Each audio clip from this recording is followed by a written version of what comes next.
Tolo Belayango, magazine produit par Amasec avec l'appui technique d'Internews dans le cadre du projet Renforcer les radios rurales en RDC, RDC financé par la coopération suédoise.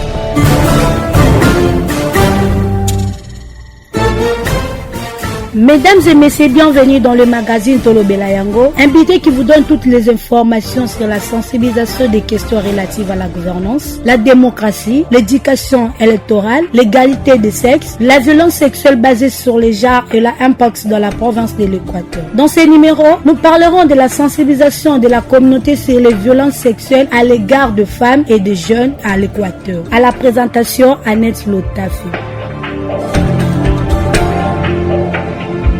Les violences sexuelles portent atteinte aux droits de la femme et des filles. Des organisations de la défense des droits des femmes renforcent les séances de sensibilisation de la communauté et font des plaidoyers en faveur de la protection efficace des femmes et des filles. Ceci à l'occasion de la célébration des activités de 16 jours d'activisme. Ce sujet intéresse les habitants de la ville de Mbandaka et ses environs. Suivons-les au micro de notre rédaction. La violence sexuelle, c'est le fait pour une personne de vouloir bien rester ou passer des rapports sexuels non consentis avec une autre personne. En fait, personnellement, je n'ai pas vécu des cas pratiques concernant la violence sexuelle. En fait, la violence sexuelle, ce sont des violences qui sont faites par l'acte sexuel, par les agressions et ainsi que par l'acte sexuel.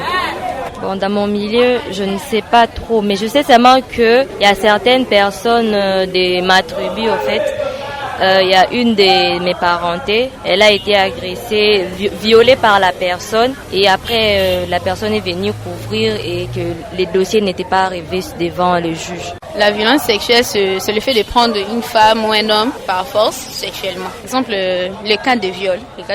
Quand vous prenez par exemple une femme ou un homme par force, c'est aussi une violence sexuelle. Par exemple aussi les agressions sexuelles qui se passent. Par exemple, vous sortez avec votre gars, mais vous avez une relation sexuelle mais par force. Vous avez un rapport sexuel par force et aussi ça fait partie aussi des violences sexuelles. Selon moi, la violence sexuelle, c'est prendre une personne par force, de vouloir coucher avec la personne, donc par force, je peux dire. Concernant notre milieu, je vais prendre plus la province de l'Est, ce qui se passe là-bas pendant la guerre et tout. Il y a des hommes qui violent de femmes, prennent une femme par force et pour faire plaisir à leur désir en fait. Les violences sexuelles sont des infractions punissables par les lois congolaises. Les auteurs doivent subir la rigueur de la loi et les victimes doivent être prises en charge. Madame Latuifa Mpumbo, membre de l'ONG Colfec, collectif des femmes de l'Équateur, est au micro de Eli Mpipi. Bonjour madame. Oui, bonjour madame la journaliste. Si les auditeurs peuvent connaître votre identité et qui? Je suis madame Latifa et je travaille pour les comptes d'une organisation de défense des droits des femmes, des droits congolais, dénommé les réseaux collectifs de femmes de l'Équateur. Je suis activiste des droits des femmes et des jeunes filles, environnementaliste des profession. Merci beaucoup madame pour votre présentation. Par rapport à notre magazine, nous avons le sujet sur la sensibilisation de la communauté sur la lutte contre les violences sexuelles. Nous attendons seulement violence sexuelle. Si on peut connaître en profondeur ce que c'est une violence sexuelle. Merci beaucoup de la question. Madame la journaliste, nous avons la loi de 2006, laquelle loi réprime les violences sexuelles en République démocratique du Congo, d'où il y a la définition ce que c'est la violence sexuelle. D'une manière simple, la violence sexuelle, c'est chercher à avoir ou à contracter des relations sexuelles contre la volonté d'une personne. Et pour ça, nous avons plusieurs types de violences sexuelles. Par ce type, vous allez comprendre que la définition elle-même nous renseigne que le fait d'avoir des rapports sexuels avec une fille ou un garçon de moins de 18 ans, c'est déjà une violence sexuelle. Harceler une fille ou un garçon c'est aussi une forme de violence sexuelle. La grossesse forcée, c'est une violence sexuelle. Le fait de forcer la fille à un mariage précoce, ça aussi, c'est une violence sexuelle. Les viols, le fait de forcer des relations sexuelles, d'introduire par force les pénis dans l'organe de la jeune fille, de l'organe d'un homme, ça aussi, c'est la violence sexuelle purement du viol. Et nous avons aussi la zoophilie, le fait de contracter les rapports sexuels avec les animaux. Nous avons aussi le proxénétisme, le fait d'entretenir ou de faire de sorte à prendre de jeunes filles et leur donner aux gens qui ont des moyens, et ces gens, au retour, donnent à vous de l'argent pour que ces gens puissent avoir des rapports sexuels avec des jeunes filles. Là aussi, c'est une forme de violence que la loi de 2006 réprime, condamne.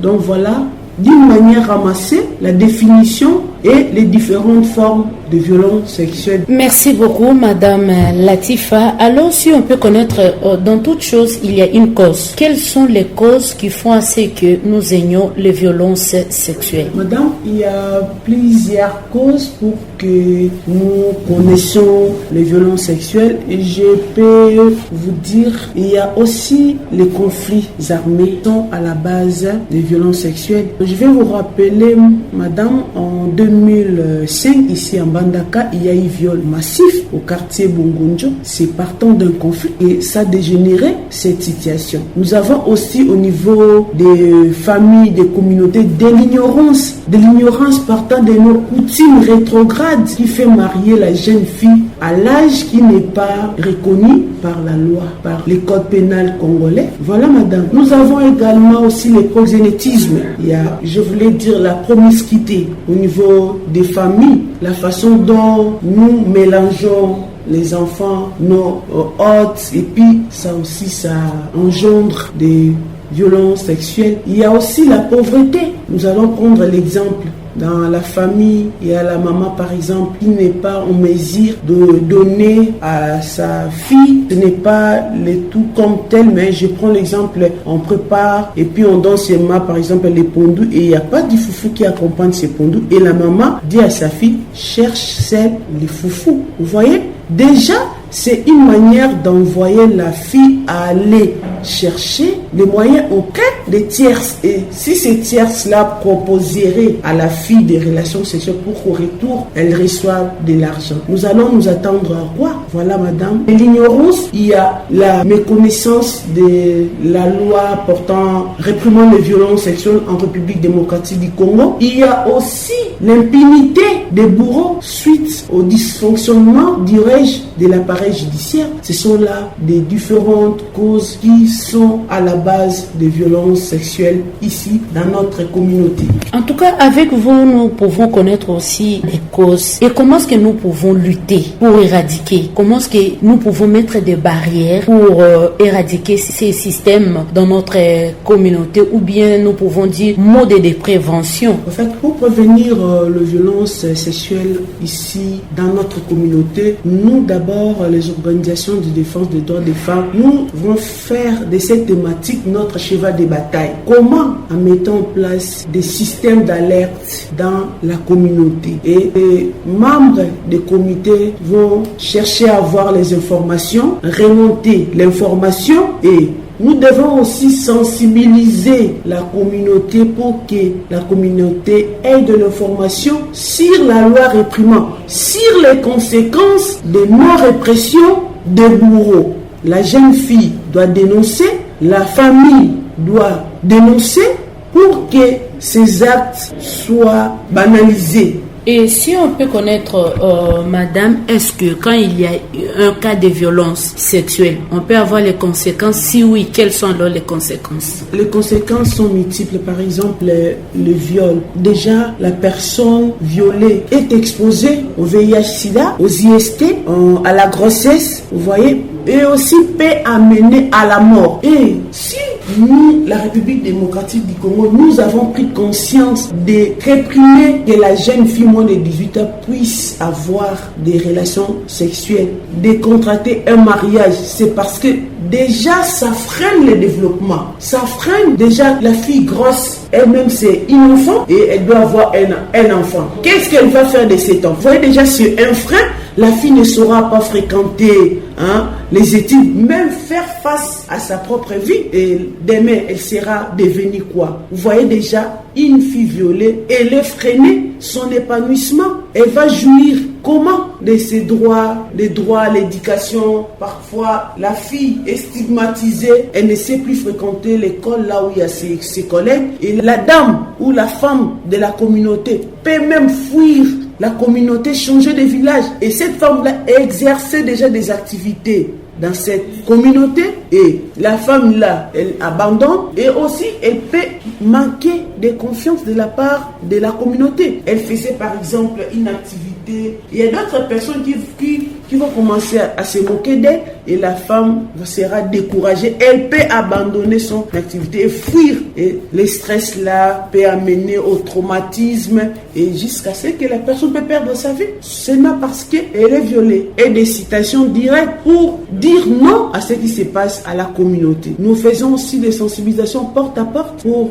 informer la communauté, les hommes, les jeunes filles, les jeunes garçons sur les conséquences des violences sexuelles et surtout la loi qui réprime les violences sexuelles. Et nous insistons aussi sur les non-arrangements à l'amiable en ce qui concerne les matières de violences sexuelles. Donc, s'il y a un cas, on doit remonter ça au niveau de l'autorité compétente pour que l'affaire soit traitée. Alors aussi, étant une femme équatorienne, vous ne pouvez pas manquer un message à lancer aussi à la communauté en ce qui concerne la violence sexuelle dans notre province. En ce jour où le monde entier commémore les 16 jours d'activisme, nous demandons aux femmes, aux jeunes filles, aux champions de la masculinité positive de faire de la dénonciation de la violence sexuelle leur cheval de bataille. Car si on se tait, c'est la jeune fille qui est freinée. C'est toute une famille qui est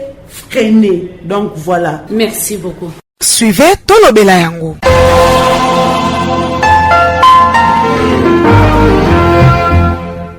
Les violences sexuelles ont plusieurs formes. Elles présentent de nombreuses conséquences auprès des victimes. C'est le message de prise de conscience et de sensibilisation donné par John Ochabini, coordonnateur de l'ONG ABEF N2, Association pour le bien-être familial et naissance désirable à travers la clinique Bongisa Libota. Différentes sortes de violences sexuelles, il y en a beaucoup. D'ailleurs, dans la loi de lutte contre les violences sexuelles, on parle de au moins 16 formes.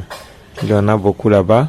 Et lorsqu'on peut parler de sortes, je vais citer quelques formes. Nous avons par exemple les grossesses précoces, sont dans les formes de violence sexuelle. Nous avons la transmission délibérée des infections sexuellement transmissibles comme le VIH. Ce sont des formes de violence sexuelle. On peut parler de le proxénétisme.